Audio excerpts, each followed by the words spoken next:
Salvador. Amém. Entenderam porque não era a última vez? Obrigado. Tá bem, eu acho que por agora vai dar certo. Irmãos, nosso Senhor Jesus é nosso exemplo máximo, referencial, e Ele demonstrou no seu ministério um interesse especial pela classe infantil, pelas crianças. Trouxeram-lhe então algumas crianças para que lhes impusesse as mãos e orasse, mas os discípulos repreendiam. Jesus, porém, disse: deixai os pequeninos, não os embaraceis de vir a mim, porque dos tais é o reino dos céus. E, tendo-lhes imposto as mãos, retirou-se dali. Claro que Jesus não está fisicamente presente nesse momento, mas a igreja vai orar por esta família e por esta criança que acaba de chegar, pela primeira vez vem à igreja, e no sentido de que os seus pais tenham a graça de Deus para conduzir esta criança no caminho daqui para frente, essa trajetória está iniciando, está com um mês de vida, né? Um mês de vida. Alice de Oliveira dos Santos. É bem-vinda, Alice de Oliveira. E a gente lembra que toda família precisa de oração, ou não? As crianças precisam de oração. E a gente viu na leitura do Salmo de hoje uma referência, podemos aplicar tanto para o culto da ceia, que é culto de ceia hoje, como também para esse momento. Qual foi a referência no Salmo de hoje? Eu faço questão de ler Salmo 22.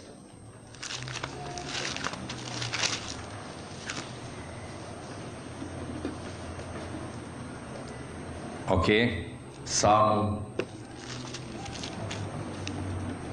de número 22. A ti me entreguei desde o meu nascimento, desde o ventre de minha mãe, tu és meu Deus. Amém? Então o Salmo 22, eu li o verso número 10, ele faz essa referência aos cuidados de Deus na preservação das crianças. Aqui o personagem central, mas pode se aplicar hoje à noite para essa realidade. Amém? Vamos então nesse momento orar pela Alice, né?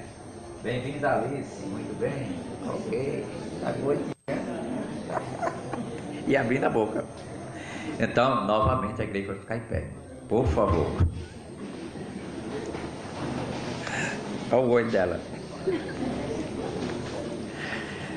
Deus bendito Pai, em nome de nosso Senhor Jesus, agradecemos hoje pela Alice, que nasceu e está vivendo com saúde. Que o Senhor continue a abençoar a ela e também seus pais, na tua bênção, na tua graça, Senhor.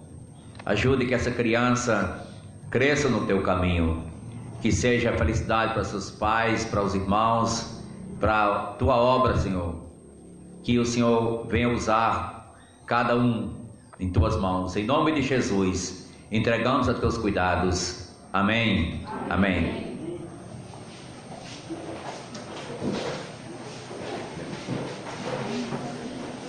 Então, Pai, parabéns. Deus abençoe. Amém. Deus abençoe. Estarem apoiando em oração e for preciso, viu? Deus abençoe. Ok. Agora sim as crianças vão sair. Ok? A irmã Paulina, onde está? Tá. Cadê ela? Já foi? Então alguém leva as crianças, por favor. O porteiro aí conduza. Certo, irmã Maria? Pronto, leva aí o povo em miúdo. As ovelhinhas.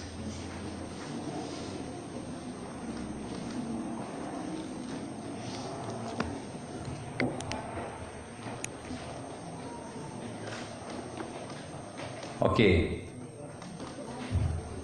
Novamente, bem-vindo, irmão Anderson, Flaviana. Deus abençoe. Cadê o pequeno? Já foi? Tá bem. Irmãos, agora nós vamos para refletir um pouco na palavra de Deus. Nós temos que andar rápido agora porque já são 8h12. E hoje é a ceia do Senhor e não queremos fazer as pressas não, né? Então, agradecemos por aqueles que chegaram para o culto de ceia. E agora fiquem atentos para a gente refletir na palavra.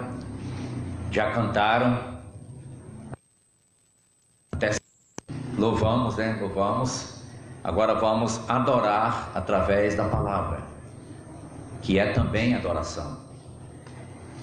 O Salmo 22, nós lemos hoje ao mestre de canto, segundo a melodia, Costa da Manhã, Salmo de Davi. Esse era um salmo que era cantado pela manhã. Se alguém se atreve a cantar no próximo domingo, fica à vontade, né? Mas o salmo é música, o saltério todo é música. E nós estamos refletindo por alguns domingos nos salmos. E hoje, culto de ceia, deu certo aqui o Salmo 22. E nós começamos com o Salmo de número 91. Muito bem, mano. Deus abençoe, parabéns. Salmo 91. Então, a gente prosseguiu para o Salmo 24. E a gente então foi para o 139. E a gente veio para o 22. Está em ordem decrescente agora? Será o 18 o próximo? Mas vocês percebem que esses salmos, na sua maioria, são messiânicos.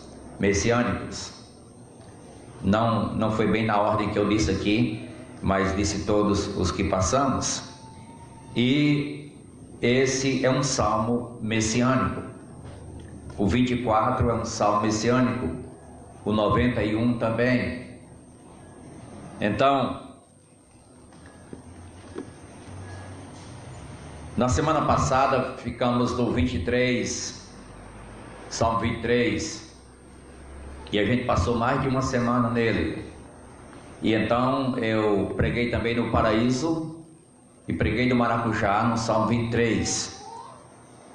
Mas não estava ainda, não tinha concluído o que queria apresentar. Eu fiz um vídeo e então está gravado, está no YouTube, está no Facebook. O Salmo 23, uma abordagem no contexto profético. Faltava isso aí, não podia deixar essa parte. Uma abordagem do Salmo 23 no contexto profético. E hoje foi para o rádio uma parte desse estudo, para programa de rádio. Entre as abordagens, todas são importantes, mas essa abordagem profética muito me impressiona. A grandeza, a riqueza dos salmos. E nós aprendemos na palavra de Deus que Davi, ele era o quê?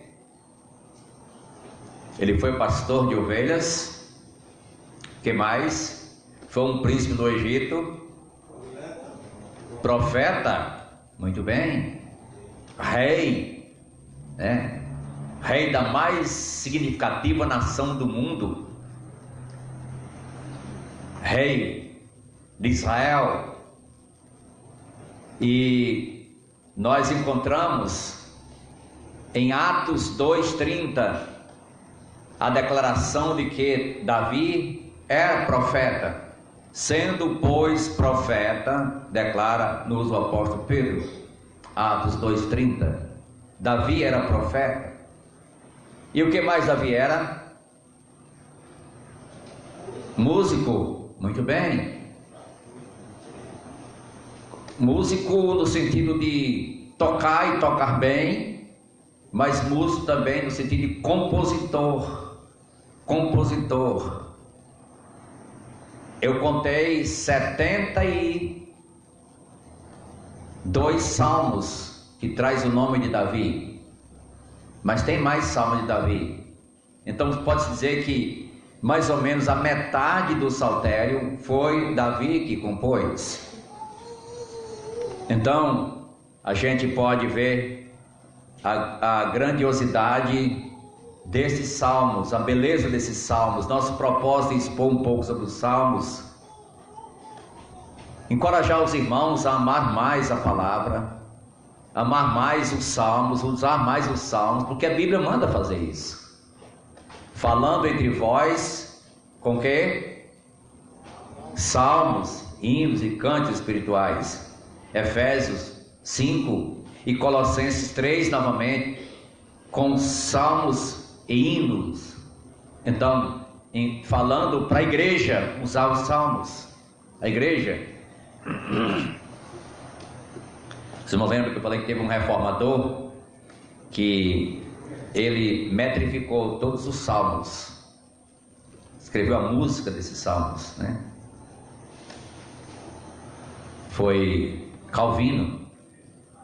Só que não existe mais hoje, foi perdido.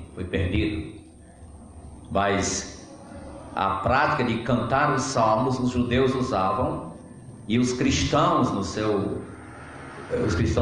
seus primórdios usavam também os salmos como música. Os salmos são expressões de realidade existente na vida dos salmistas, que sejam situações boas ou ruins. A gente encontrou os salmos dos degraus, que é o salmo de ir para o culto, de ir para as festividades de Israel.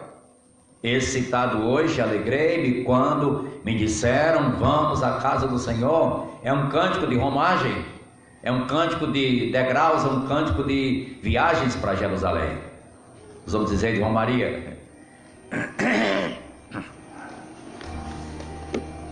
Encontramos também gostamos de cantar: eleva os meus olhos para os montes, de onde me virá o meu socorro veio do Senhor que fez os céus e a terra. Isso é um canto dos degraus.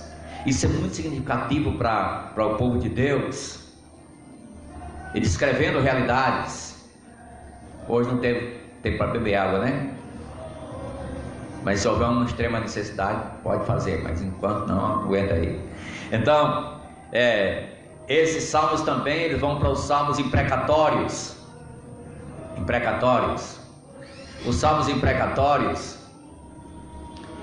é expressão de sentimento diversificado. Isso aqui até de uma raiva que o salmista estava sentindo de alguém. A gente viu isso no salmo que fala sobre até quando o Senhor não dará cabo aos meus inimigos, né? E imprensa, Senhor, numa pedra os filhos dele, Senhor, quebra os queixos dele. São salmos expressando realidades que estavam acontecendo na vida das pessoas. As circunstâncias não querem nem saber. Obrigado. Pode deixar em cima. Obrigado. Pode deixar aí. Obrigado, viu? Valeu. Então, a gente pode ver que Deus é transparente, mostra as situações como estão acontecendo. E a gente viu também que esse espírito de vingança do salmista não era por causa de si mesmo, eram os inimigos do Senhor. Eram os inimigos do Senhor. Eles são contra ti, Senhor. E viu o Salmo 2, a gente expôs também o Salmo 2 que não contei. O Salmo 2 também a gente expôs. As nações enfurecidas, os gentios se revoltando contra Deus e contra o seu ungido. E também, sobretudo, os salmos messiânicos. Os salmos messiânicos. Nós encontramos aqui, esse é um salmo messiânico. E eu vou ler pausadamente A gente já leu, mas eu tenho dito que a gente lê pouco a Bíblia, né? Tem que ler mais a Bíblia. Mas estou falando aqui nos cultos, no modo geral, das igrejas. Pouca leitura da Bíblia. Os cristãos primitivos, eles se ocupavam em muito com a leitura das Escrituras. Essas cartas que nós temos, livros da Bíblia, eram usados por eles. Você acha que quando os cristãos de Colossos, de Éfeso, de Corinto, recebiam uma carta de Paulo, ia passar não sei quanto tempo para poder, baixa mais um pouco, para poder ler essa carta? Não, eles sentavam, reuniam, hoje é reunião, ler a carta toda, completa, ler o livro completo. A gente deu um textinho e aí enfadonho, né? Mas eles tinham o prazer de ler todo o livro. E Colossenses diz que Paulo diz: olha, a carta que eu mando para vocês, leia para os Laodicenses, lá leia a carta também para vocês. Eles liam, e Paulo disse para Timóteo: você persista em ler, até a minha chegada, persiste em ler e exortar. A leitura, ali é a leitura pública das Escrituras, a leitura da Palavra de Deus. Irmãos, vamos amar mais a leitura da Bíblia, o livro do Senhor. Deus meu, depois de apresentar o Salmo e o seu autor, como já dissemos, começa com esta parte: Deus meu, por que me desamparaste? Porque se acha longe da minha salvação as palavras do meu bramido? Deixe-me dizer primeiramente que esse salmo está apresentando um rei. E esse salmo, ele descreve a morte desse rei. Teve um pastor que apresentou da seguinte forma, dizendo que esse é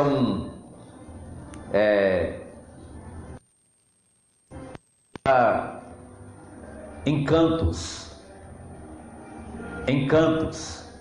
Sim, apresenta situação crítica, difícil, mas apresenta também encantos, isto é, coisas maravilhosas da grandeza de Deus. E a descrição desse salmo começa aqui mostrando um espanto mesmo, Deus meu, por que me desamparaste? Aí descreve como era a situação física desse rei, porque está tratando da morte desse rei. E esse rei, meus irmãos, se você estuda a biografia de Davi, você vê que esse rei não era Davi, mas todo o salmo só se encaixa com uma pessoa, o filho de Davi. E quem é o filho de Davi? Não é Jesus? O salmo é um evangelho. O salmo mostra o sofrimento de Jesus, a morte de Jesus. Você sabe que os salmos foram escritos 1000 anos antes de Cristo. 1000 anos. E antes que existisse o Império Romano, 700 anos que o Império Romano adotou a pena de morte, sendo crucificação. Deve ter aprendido com outros povos, e cruéis até, mas não existia no conhecimento judeu essa prática de crucificação. Mas passou a existir durante o Império Romano, e foi exatamente que encaixou aí que na vinda de Jesus estava sob regência do Império Romano, Deus controlando a própria história para tudo se cumprir, ao ponto de Paulo dizer: vindo porém a plenitude do tempo, Deus enviou o seu filho, nascido de mulher, nascido sob a lei, tudo no seu devido tempo, nada fugiu do controle de Deus. As coisas vão caminhando para algo do próprio Deus. Não bem entendido no momento pelos que estão vivenciando, mas finalmente, depois ao olhar para trás, foi Deus que guiou por esse caminho. Estamos diante de uma situação em nosso país não boa, mas vamos confiar que Deus continua no seu trono. Ele não saiu do seu lugar. O Senhor está no seu santo templo, cale-se diante dele toda a terra. Abacuque 2:20. Está falando do seu lugar de existência lá no céu, o seu trono celestial. Ele continua lá. Isaías teve que escutar silenciosamente no templo de Deus lá em Israel, e era um tempo que houve uma perda no país, a morte do rei Uzias. Aí Deus mostra para Isaías, eu continuo no trono, Isaías. E ele viu aquela visão de Deus gloriosa que você conhece, Isaías 6. Irmãos, quando Jesus veio ao mundo, foi reconhecido pelo cego Bartimeu e por mais 2 cegos, que clamava a ele dizendo o quê?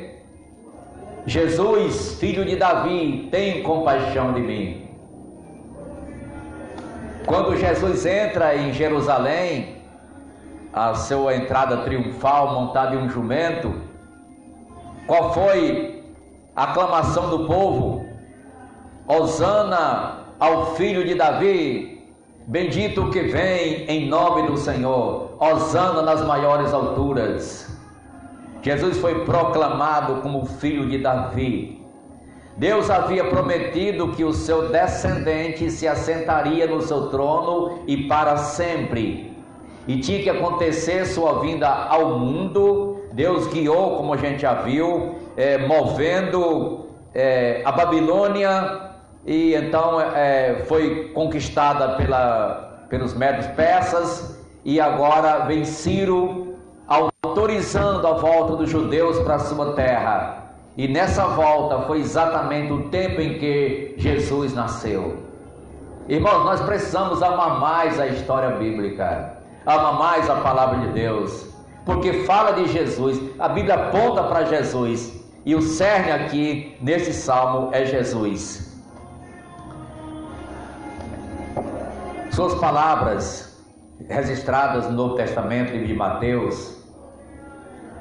É interessante que os evangelhos, os 4 evangelhos, neles existe ainda divisão entre eles: evangelhos sinópticos e não sinópticos, evangelhos que têm uma lista conjunta, uma vista conjunto, e evangelho mais distinto. Você nota que alguns têm a genealogia, outros não. Então, mas uma coisa interessante é que todos os evangelhos apresentam uma realidade grandiosa, o sofrimento e a crucificação de Jesus. E você vê a ocupação de um vasto espaço em cada evangelho, tratando sobre Jesus, desde a hora em que ele foi preso até a sua crucificação. Isso porque Deus quer nos deixar informados acerca do que aconteceu com Jesus. Porque Jesus estava dizendo: Deus meu, por que me desamparaste? Que é uma... Quando a gente pregou as 7 frases da cruz, na realidade não são 7, são 8, mas 7 vezes Jesus falou. Achei interessante que o Augusto Cury fez essa observação, que eu não tinha visto, né? São 8 frases, não 7. Agora, Jesus falou 7 vezes, aí está certo. As 7 muitas vezes Jesus falou, aí está certo. Mas nessas últimas 7 ele falou 8 frases.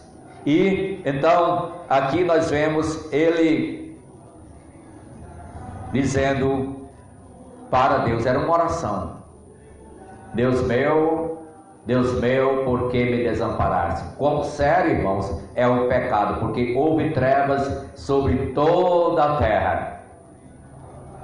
Houve trevas, sereno, escuridão, e Jesus brada: Deus meu, por que me desamparaste? O que estava acontecendo? O que estava fazendo aqui?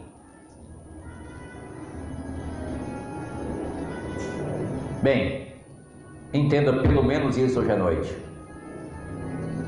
Jesus estava orando um salmo. Jesus estava orando um salmo. Ei, você decora a Bíblia, decora a palavra.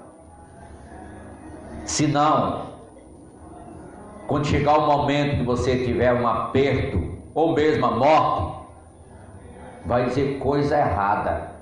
Já viu alguém dizer coisa errada quando está morrendo? Já ouviu falar de alguém que diz tanta besteira quando está morrendo? Porque não tem nada dentro de si, está vazio de Deus. Não tem Bíblia na cabeça e no coração. Ei, memoriza a palavra de Deus. Jesus na sua morte estava orando um salmo, recitando um salmo na sua morte, recitando a palavra de Deus na sua morte. E se cumpriu a profecia sobre ele mesmo que estava no Salmo 22. O Salmo apresenta em linhas claras. Agora, este verso, bem como todo o Salmo, deixa-nos muito claro algumas coisas. Primeiro, Deus leva o pecado a sério. Irmãos, Deus leva o pecado a sério. Essa palavra pecado pode ser muito relativo e até entendida em nossos tempos como sendo algo que não existe mais e que deve ser tirado do vocabulário das pregações. Irmãos, mas pecado é pecado. Ele não é relativo, ele é subjetivo. Mas o pecado é a transgressão da lei, que para você foi de uma forma, para mim foi de outra, para outro foi de outra, mas finalmente todos estão debaixo do julgamento por causa do pecado, da transgressão da palavra de Deus. Aqui no verso 21, Deus meu, clama de dia e não me respondes, também de noite. Porém não tenho sossego. Note que houve trevas na morte de Jesus. De meio dia até 3 da tarde escureceu ao redor tudo. Mas por que estava acontecendo isso? Verso 3 da resposta: contudo tu és santo, entronizado entre os louvores de Israel, porque Deus é santo e não pode contemplar o pecado. E na hora que o pecado seu e meu e do mundo inteiro foi achado sobre o seu filho, ele teve que virar as costas e o mundo escureceu. Naquele momento teve que levar nossos pecados sobre si.